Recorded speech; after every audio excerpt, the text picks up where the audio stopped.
Hello, everyone, and welcome to week 11. Our course is moving right along. As a matter of fact, this is the last lecture that I will record until after Thanksgiving break. The reason for that is simply that we are approaching a time of transition in our schedule. If you've had the chance to consult the syllabus recently, you've discovered that we this week will be looking at two of the last three chapters that we will read in our primary text for the semester, the McCulloch text. This week we're looking at chapters 13 and 14 on the Byzantine Church, the Eastern Orthodox Church. And then after the week after Thanksgiving, we will look at one more chapter, chapter 16, which covers material leading right up to the time of the Reformation. But in between these weeks, then, we're going to take the opportunity to return to our Jantz text for a couple more chapters, as well as look at the two other books that were required for the semester, that by Averil Cameron, also on the Byzantine or Eastern Church, as well as that by Janina Ramirez on Julian of Norwich. So next week I will allow you to spend some time on that Cameron text, and because I'm asking you to pick either that book or the one by Ramirez and write a review, I'm going to give you the time over the next couple of weeks to get into the reading and writing of that material. So again, I won't record another lecture next week or the week after as you're getting those reviews done and turned in before the Thanksgiving holiday, or just the due date is right up before the Thanksgiving holiday. Today, then, or with this week's lecture, I want to focus on the spirituality, really, of the Eastern Church. So there is, again, so much to cover, far more than we can in this brief time, just as was the case with the Western Church in the 2 weeks we had with it. So I want to really focus on the spirituality. I don't do that to suggest that other historical details covered in these chapters are unimportant. In fact, there are some very important details covered. A couple of them to lift up very briefly would be, of course, the reign of Emperor Justinian, who lived from 482 to 565, and his consort become Empress Theodora, who lived from 500 to 548. Some of the architectural work of Justinian reflects that of Constantine a couple centuries prior. Theodora is very interesting and important figure. Again, Justinian's consort. Before Justinian, she was consort to others. Consort is really a kind of a euphemism for mistress or even prostitute. Theodora was an actress, and being an actress and prostitution were not totally distinct in that particular, it must be said, at that particular time and culture. Of course, if we think about the performances, what's being played out on stage in that ancient Roman world, it's often the salacious exploits of the Greek and Roman gods and goddesses. So there is perhaps something understandable about that. But in any event, Theodora was importantly, very, very importantly, she was converted to the Christian faith by a Miaphysite bishop, and she never lost her devotion to the Miaphysite tradition. And during her time as empress, she leveraged that authority as empress to contribute a great deal to the Miaphysite cause. She often housed bishops, Miaphysite bishops who had been exiled, housing them even in imperial quarters, and then also did everything she could to have Miaphysite bishops installed. So some important history there. A second point of important history that is covered in these chapters in greater detail than was mentioned in the earlier chapters, which covered the Crusades, is the Fourth Crusade in particular. And we did have a brief introduction to that, but now McCulloch is going to deal with it in a little greater detail. And this, of course, is the crusade that was initially intended to retake Jerusalem by way of Cairo. But due to some poor planning, due to lack of crusaders that ended up turning out for the crusade, as well as, it must certainly be said, economic opportunism on the part of the Venetians, who were integral in the leadership and forming of the crusade, a new enemy was quickly discovered or quickly found, and that was Constantinople. And some of this is retaliation for something that's not covered in the McCulloch text, and that's I don't recall it being covered in the McCulloch text, called the Massacre of the Latins, that took place in the 1180s in the city of Constantinople. Beatings, sort of a riotous beatings of Latin Christians who were living in Constantinople, rapes, even killings that took place, bred of some resentment that these folks, that Latin Christians had over the trade in particular in the city. So the Fourth Crusade does have something of a retaliatory feel to it because of that, but again, that hardly covers the full rationale and background to the Crusade. Again, there is a great deal of economic and political opportunism, and the city is sacked over 3 days. Again, a mass amount of killing and beating and rape that takes place, along with the thievery of church artifacts, cultural artifacts, which were then shipped to the West. Pope Innocent III, who had called for the crusade upon hearing about its turn to Constantinople and what happened there, immediately rebukes the Crusaders and suggests in writing that he wonders how the Church of the East and the West could ever again be reconciled after such a catastrophic event as this.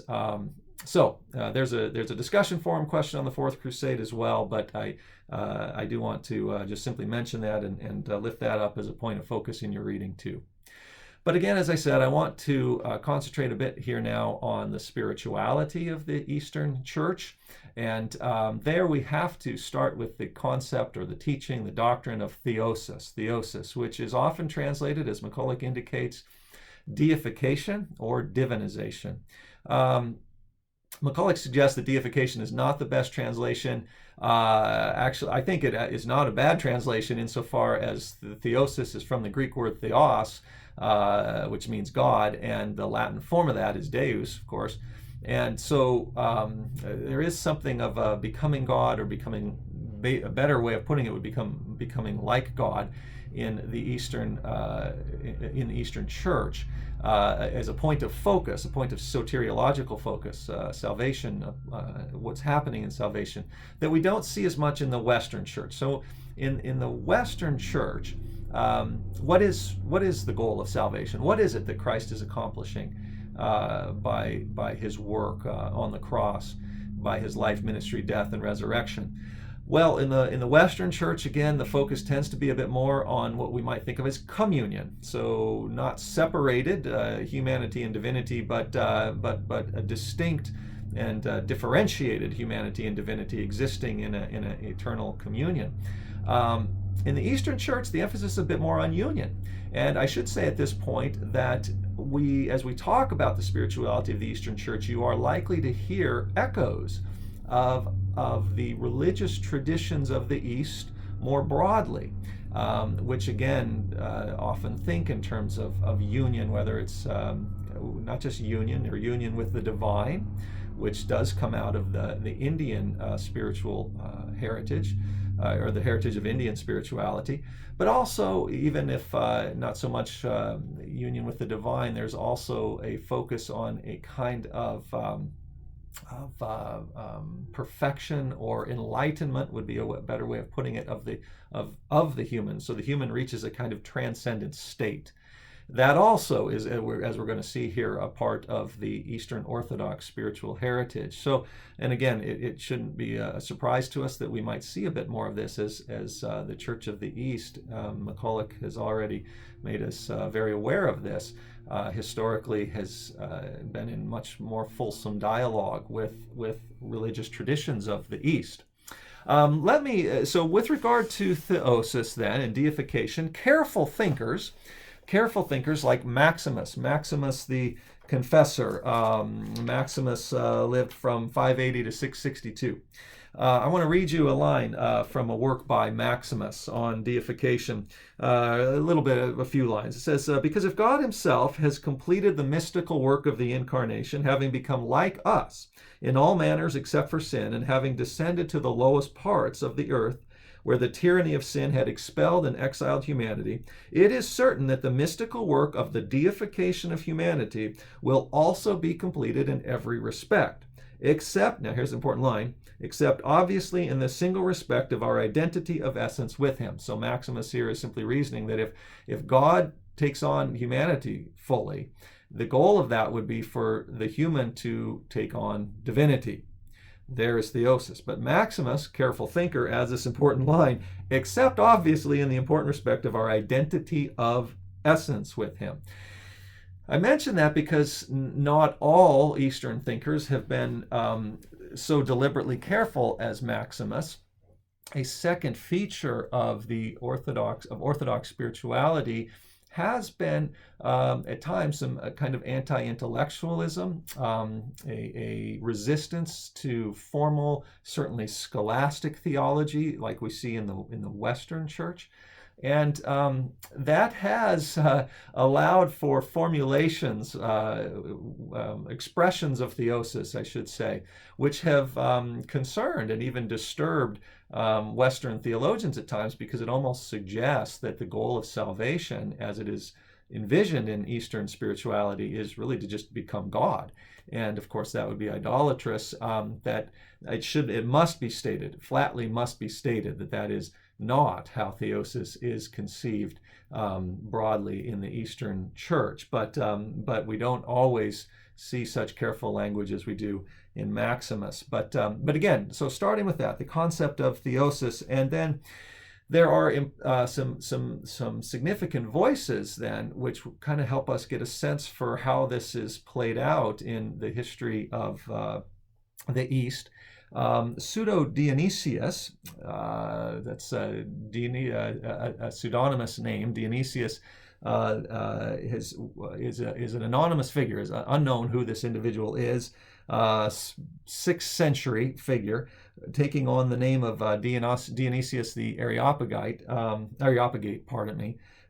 who is a convert of Paul's in Acts chapter 17.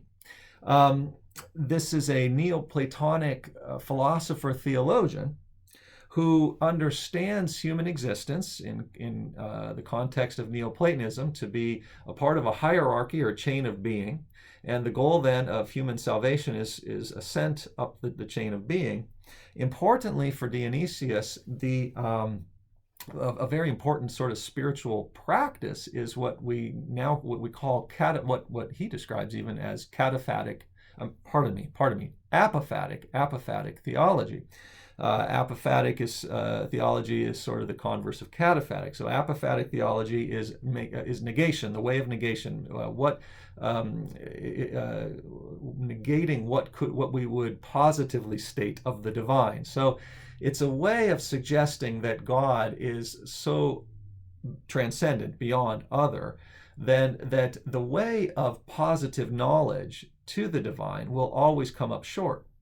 The goal of Dionysian spirituality really is to come to a point of silence, a kind of contentment and equipoise almost, if you will, before a transcendent reality that cannot be described, and to live in not just contentment but sort of a state of joy at the non-descriptiveness of God.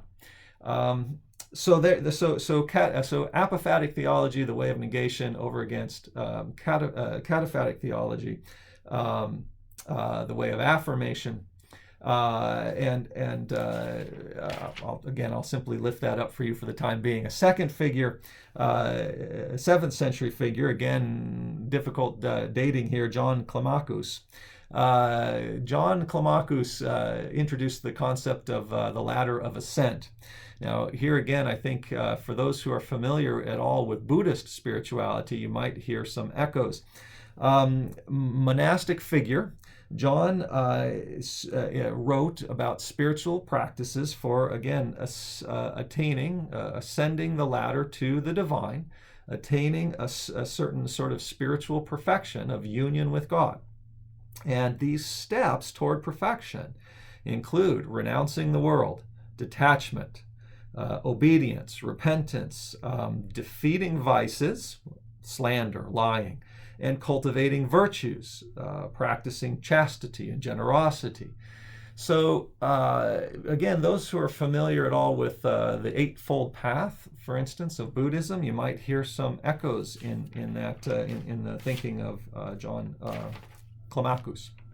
One final register along which to locate this way of thinking would be much later now. We're moving here into the 13th century with Gregory Palamas and Barlaam of Samaria. Seminara, pardon me. Two monastic figures in Gregory and Barlaam. Gregory lived from about 1296 to 1357, and Barlaam 1290 to 1348, and they debated the practice of hesychastic prayer. Hesychasm is a kind of inward and especially meditative prayer, taking the point of departure, the biblical point of departure of Matthew 6, where Jesus admonishes his followers not to pray as this Pharisee is praying out in public, making a show of prayer, but rather pray in secret. Go into your room, or as it's sometimes even translated, into your closet. Hesychasm is a way of praying which interprets that passage to say not just sort of go into an enclosed secret physical space, but turn inwardly away from the senses and practice a kind of meditation where, again, breathing techniques, posture, meditation on the truths of God will lead you to a vision of the divine light, which is nothing less than the very spiritual presence of God itself. And then as we are caught up into that vision of the divine light, we are again attaining to the spiritual perfection that is intended by God by the work of Christ. So this, again, the union with the divine, that's the idea. In Eastern spirituality, we have not just communion of differentiated God-human, we have a more thoroughly understood union of God and humankind. I should note that in the West, there are voices historically which also speak of salvation in terms of union. Interestingly, for example, John Calvin writes of unio mystico, or the mystical union of God and humankind that is brought about in Jesus Christ, in which then we, as followers of Christ, participate. So it's not that this tradition is entirely absent, if you will, from the West, but it is not a point of focus in our tradition, certainly as much as it is in the East. One final element then of Eastern spirituality that I want to lift up in the course of this lecture is the importance of the icon. Again, in a tradition that has not prioritized the sort of intellectualist, scholastic, written theology, although certainly there are some very profound theological tomes that have come out of the East.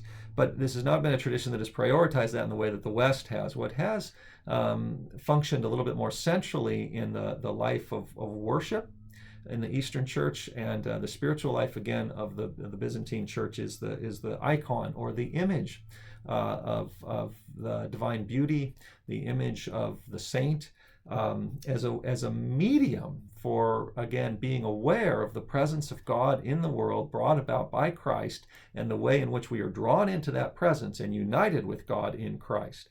And so one of the most significant features then, of course, of Eastern history is the iconoclastic controversy that took place between 726 and 843.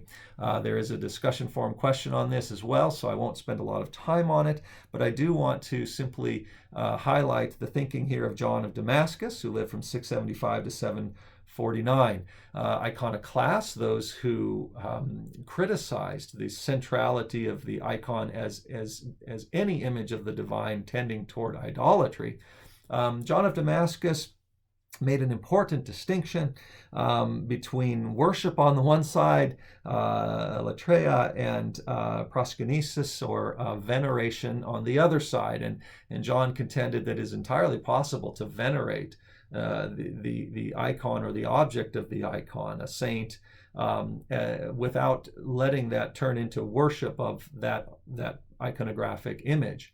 Worship, of course, being reserved for the divine, which is simply known to be behind that image. The image is acting as a sign, as a pointer to the divine, and therefore can be venerated for its beauty as a way of orienting us, for instance, to the beauty of God, for its goodness as orienting us to the goodness of God, where worship then is reserved for the beauty of the truly beautiful, the good that God is.